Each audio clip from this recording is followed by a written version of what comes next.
Guys এখন আমরা উঠে গেছি আর আজকে আমার বার্থডে আছে আর এখন আমি মন্দিরে যাব।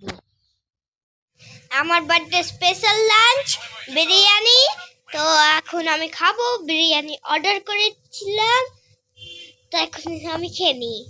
গাইস এটা আমার একটা বার্থডে কেক হচ্ছে, এটা সেকেন্ড হচ্ছে আমার। আমি 12টার সময় কালকে একটা কেটেও ছিলাম, এটা আমার সেকেন্ড কেক হচ্ছে। তো এখন আমি কাটবো, এখন ব্লগছি। তো এখন এটা হচ্ছে স্ন্যাক্স। এই দেখো কেএফসি থেকে এনেছি chicken popcorn, chicken french fries আর কোল্ড ড্রিঙ্কস। তো এখন আমি খেয়ে নিই। এখন আমরা শুভ। আর যদি আমাদের ব্লগ ভালো লাগে লাইক এন্ড সাবস্ক্রাইব করে দেবে। মিলবো নেক্সট ব্লগে। বাই।